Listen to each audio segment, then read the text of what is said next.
Good morning. Okay, guys, look at that. That is beautiful. It is bubbly, it's risen, that sourdough did what it was supposed to do. So now we're just gonna knock it back a little bit, get the air out. And so we're gonna do a couple more stretch and folds, kind of build up that gluten again, wake it up a little bit. You knock the air out so that when you go to shape your loaves and build your loaves, they all rise evenly. If you don't knock the air out, there's going to be pockets of air and pockets of where it was flattened. So make sure and flatten that sucker out. I'm using coconut oil as a nonstick spray. If you are new to baking, this is a great option. If that's one of your worries of how do I make sure that my loaves don't get stuck in my pan, nonstick spray is the best solution. Oftentimes I'll use butter, and that's great too, but with these sourdough loaves, the butter sometimes tends to stick still, and I've got to use a knife to jimmy rig that thing out of there. So if you're new, you want success, you don't want to worry about your loaf sticking, I suggest spraying it with some nonstick spray. So I wipe the counter with some water so the counter is damp. And this is going to help. Again, remember our dough is super sticky. So this is going to help the dough not stick to the surface of your countertop. And I use a bench knife here to cut the dough into 2 halves. You can use a regular knife or even a pizza cutter will do.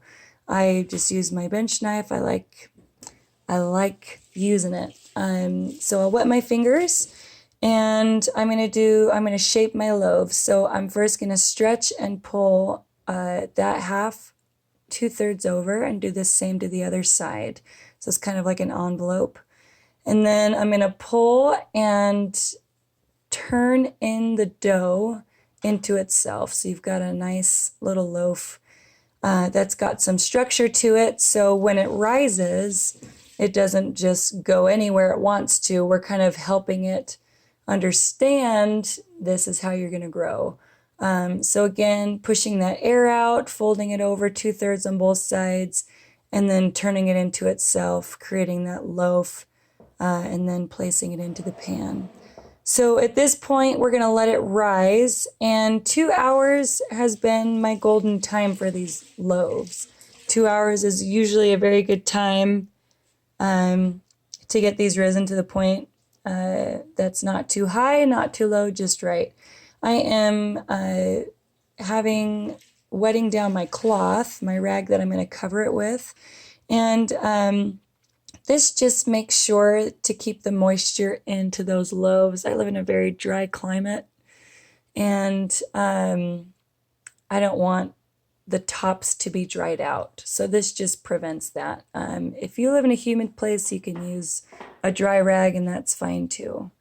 So we'll let these sit for 2 hours and come back in a few.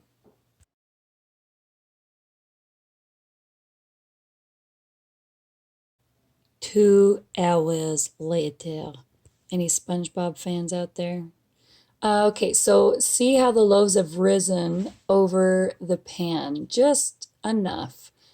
They're just heaped over. They're not spilling over. They're just rounded over the top. That's exactly where you want your loaves to be. So if you're wondering, I don't know how long I should let them rise for, this is the perfect height. And that'll give you a good rise in the oven as well. It's on its way to being a great loaf of bread.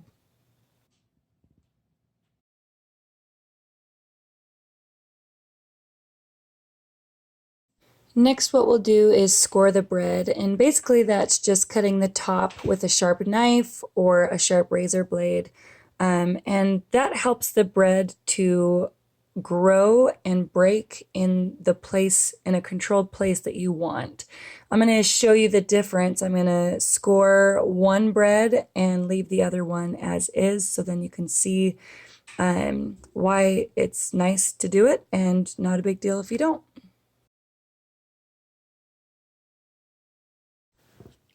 So it's time to put the loaves in the oven. We are going to keep them in there for 35 minutes. A little trick, a lot of bakers use steam to kind of get the crust nice and crunchy on the top. And what you can do that you'll see here soon is to use ice cubes, and I just throw them on the bottom of my oven, and I usually do about 3 or 4, and that helps create steam, gives it that nice crust that you're looking for an artisan loaf. It's ready. Oh my goodness, they just look so wonderful, and there's something so amazing about creating that yourself. So that's the loaf that's been scored, and then this is the loaf that hasn't been, and I will tip them out and show you more of what it looks like where the steam came out. Ways to tell your loaf is done. A lot of people freak out about this as well. With my loaves, so you can do, I like to do a couple things. One is the tops. What's the color on the top? And right now it's just the perfect color.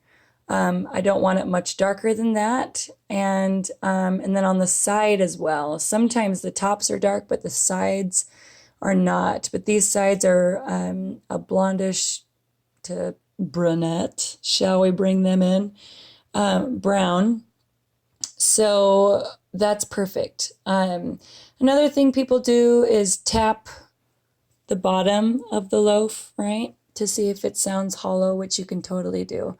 But usually if it's the side is like that, it's a good indicator as to whether or not it's done. If it's not done, if the sides are blonde, like super, super white, then stick it back in the oven for 5 minutes and see how it, and then take it back out. And after that, check it out. If it's still not done and you're worried about your tops getting burnt, then cover your tops with tin foil, and that'll keep the tops from getting burnt so you can cook it a little bit longer. I like to glaze mine with a little bit of butter on top. It kind of gives it a nice shine and yeah, just a little polish. Enjoy your bread. You earned it. Great job. And happy baking.